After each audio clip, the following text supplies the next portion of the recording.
Good afternoon, and this is Political Update. Thanks for joining us. This is the moment we feed you with the latest happenings in the unpredictable world of politics, and we'll also peep into some political events ahead of us. The clock is ticking fast in 11 states in Nigeria, where 15 by-elections will be conducted on the 5th of December 2020. That is just a few hours away from now. How prepared is the Independent National Electoral Commission, INEC? The Senate has given green light to Professor Mahmoud Yakubu to meet Mr. President to continue his reign as the INEC chairman for another 5 years. So Professor Mahmoud Yakubu has graduated from a nominee to INEC chairman designate. Mahmoud is in a good mood now. This is just a preamble to what we have for you on today's package. I am Me Okedi.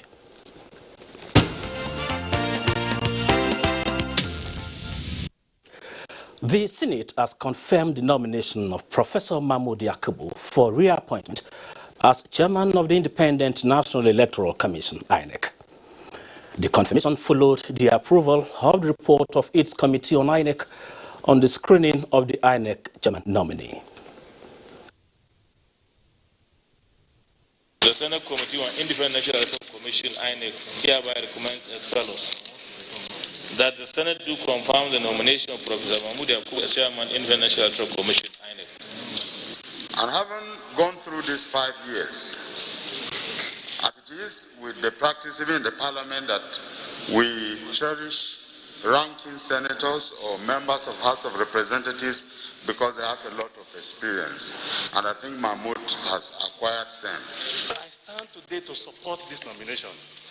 The chairman is a chairman who recognizes the limitations placed on INEC by the enabling law, which is the Electoral Act. Will the Senate confirm the nomination of Professor Mahmoud Yakubu for appointment as Chairman, Independent National Electoral Commission, INEC? Those in favor say aye. Those against say nay. The ayes have it.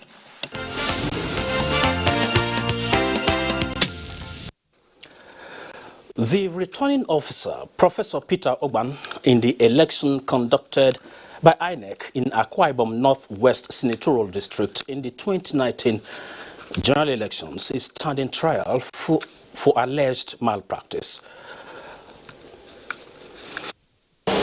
Professor Peter Ogban was arraigned in court by the Independent National Electoral Commission on 2 count charges of fraudulently manipulating scores of 2 political parties, falsifying, publishing, and announcing fake results in Etimepu and Oranam local government areas during the February 24, 2019 elections. He pleaded not guilty to the charges. The court, presided over by Justice Augustine Odoku, granted the accused person bail in the sum of 300,000 naira with one surety in like sum who must show evidence of tax clearance in the past 3 years. So, having taken his plea, the matter has been adjourned to the 15th day of December for hearing, and we are ready to go on. So we are going to perfect the bail condition so that he can go back home, and we hope that the justice system delivery will expedite the hearing of the matter so that in no time we will be able to get to the bottom of it and sort everything out. We hold this public in trust. The Commission has also secured a court order for a substituted service on another collation and returning officer, Professor Inexius Udok, while 3 staff have been dismissed for various electoral offences.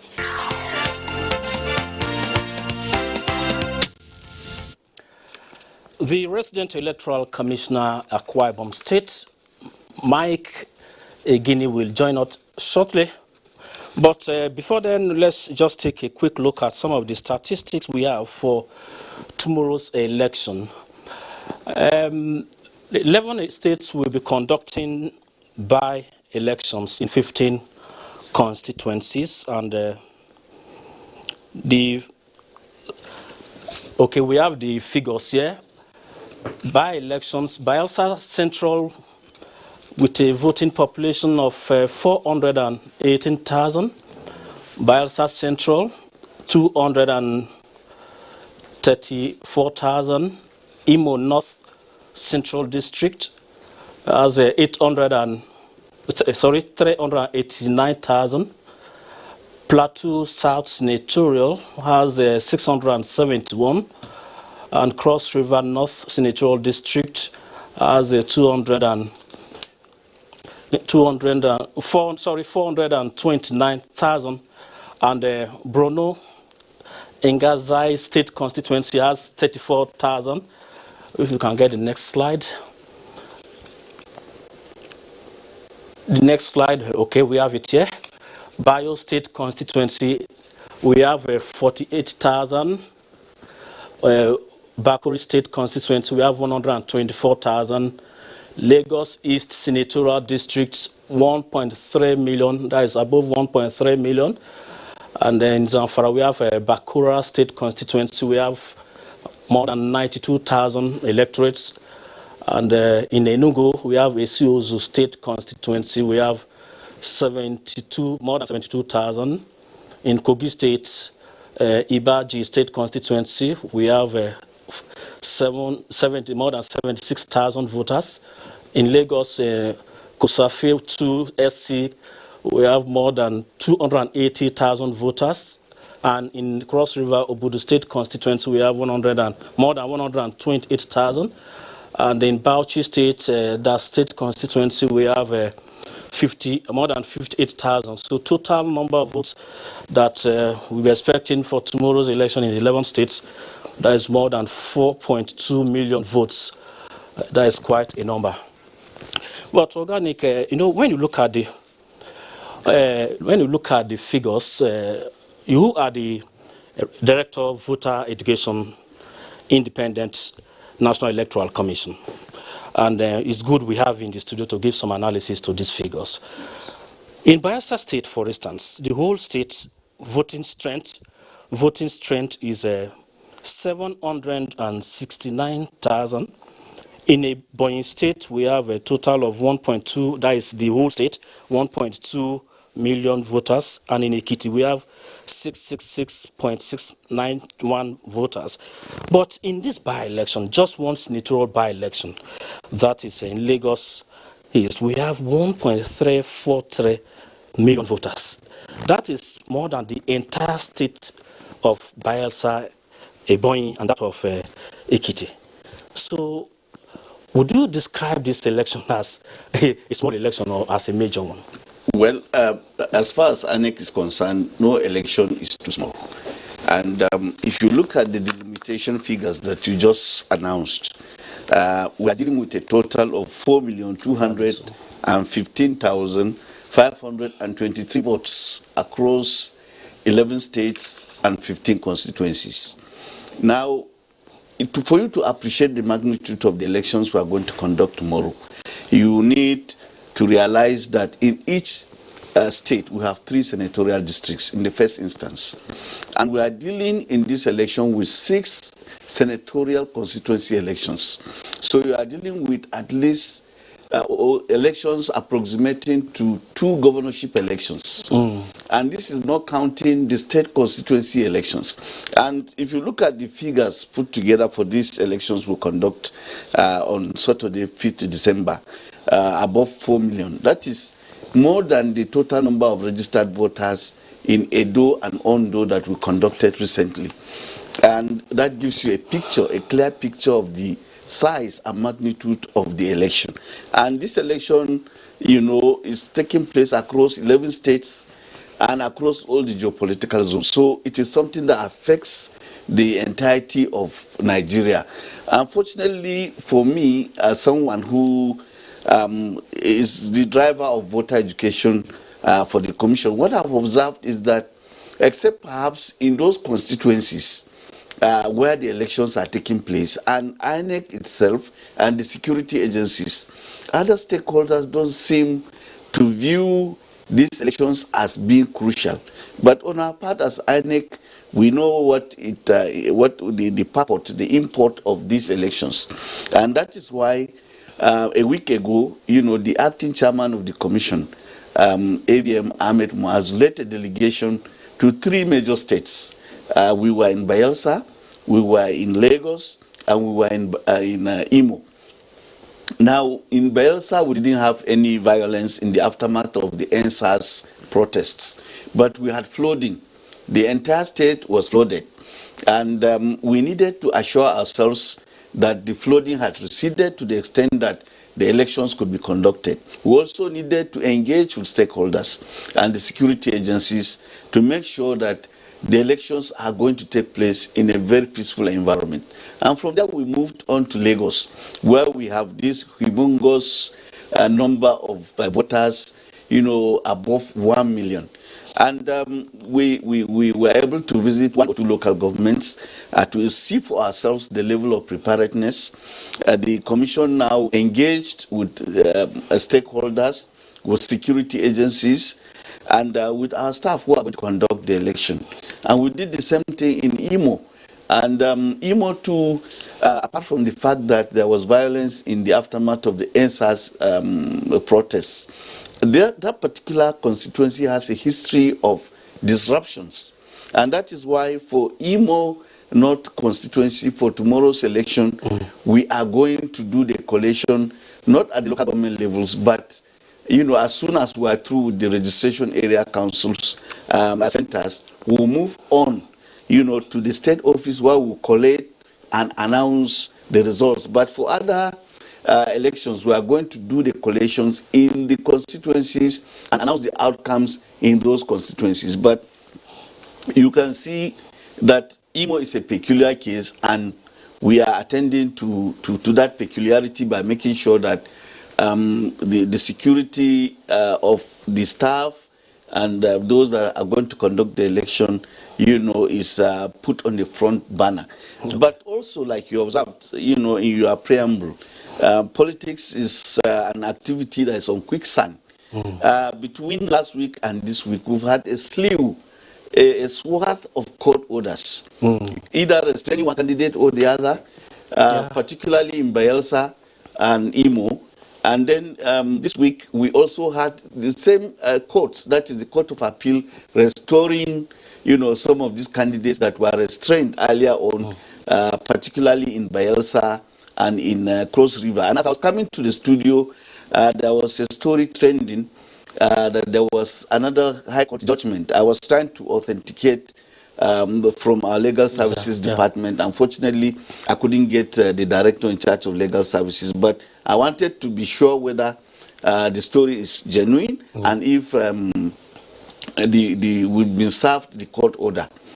Because we normally respond, we always want to make the case that, look, the commission is a product of the law. It's a product of the Constitution and the Electoral Act.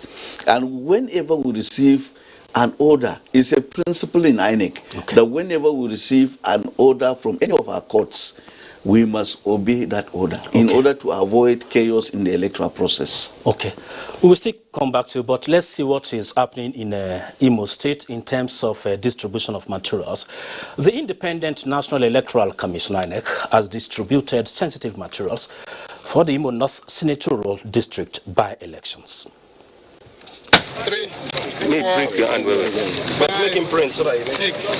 Sequel to the 2020 Imo North Senatorial District by-election, which is scheduled to hold on Saturday, December 5, 2020, the Independent National Electoral Commission has distributed sensitive materials to the 6 local government areas.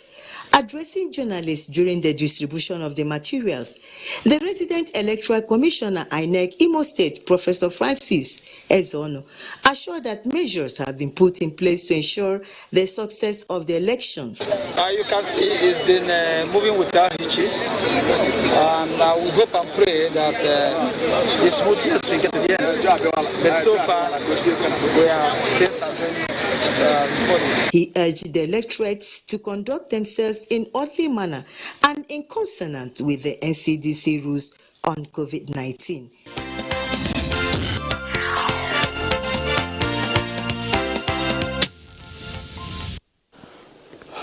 Okay, from Imo State, let's go to Cross River State, because the Independent National Electoral Commission, INEC, has concluded arrangements for the conduct of the by-elections in that state. Let's hear from our correspondent there. Cross River State North Senatorial District and Obudu State Constituency by-election, slated for the 5th of December 2020, will feature 9 political parties contesting for the senatorial seats, while 6 political parties will participate in the Obudu State Constituency election.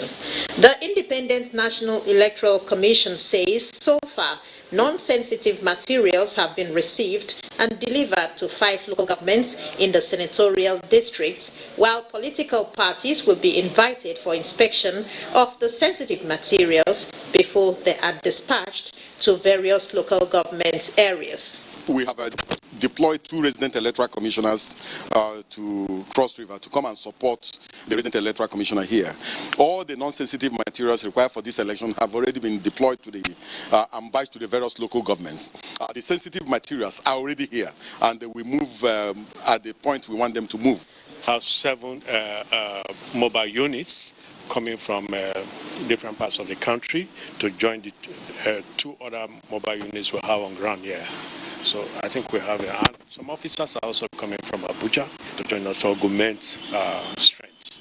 The Commission warns that INEC will not bow to electoral violence and results procured through such will not be declared.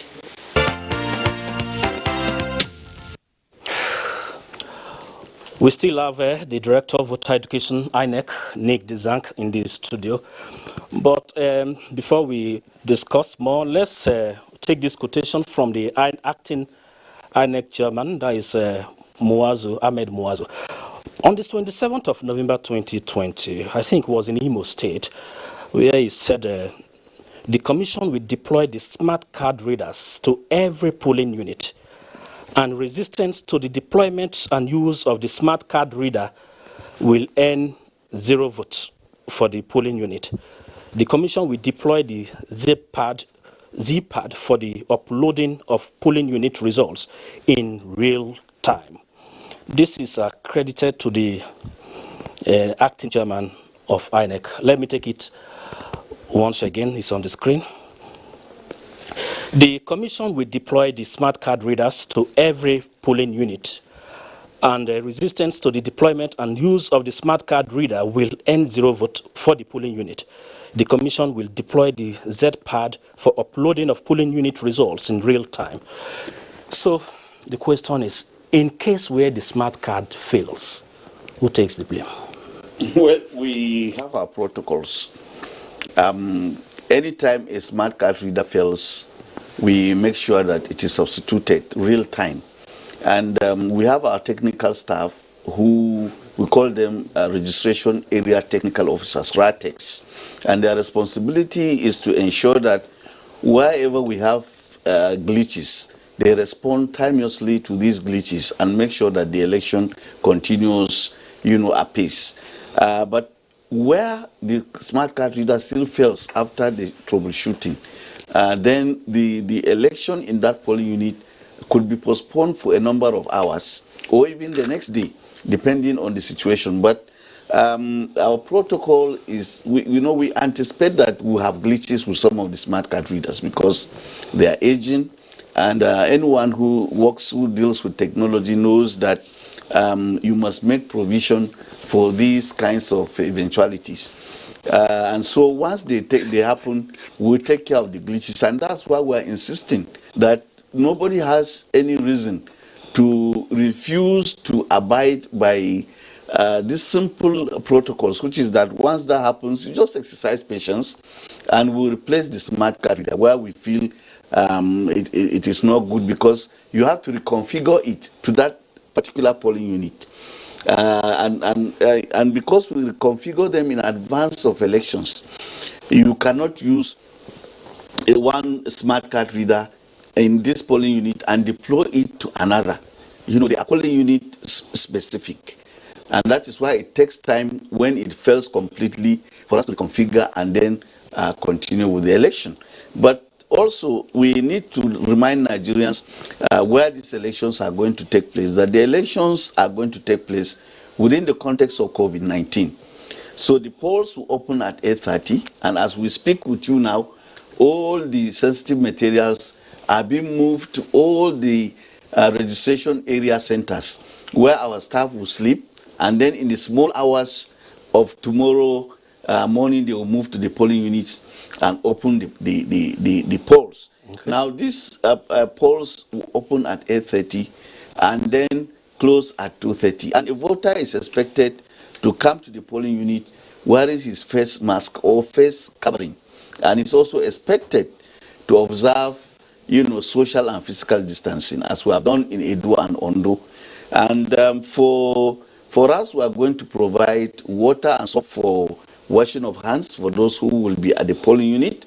We also provide sanitizers for our staff who are going to conduct the elections. And then at the collation centers, in addition to the sanitizers, infrared thermometers are going to be deployed to take the temperature of all those that will work, and collect the results at the collection center. So it is the same protocol as we observed in Odo and Ondo, and we need to remind our voters, the over 4 million voters that are going to take place in tomorrow's election, to observe these protocols, because in the past, in Edo Ondo, we observed that in some cases, these protocols, particularly of physical distancing, were observed only in the breach. Most voters wore face masks and face coverings, but they didn't observe physical and social distancing. Okay. And that is why we are insisting that our staff must open the polls in good time, because we also observe that once the polls open in time and physical distancing is observed, the voters tend to be calm. But when the polls don't open in time, they become restless, and then they disobey the physical and social distancing. Okay. Okay, thank you. We still come back to you. We earlier told you that Mike Egini is in Akwa Ibom State. Let's briefly hear from him, his reaction on the trial of Professor Peter, who participated in the 2019 general elections. Mike Egini, let's hear from you. What is the reaction over the trial of a staff that worked with you in the 2019 general elections?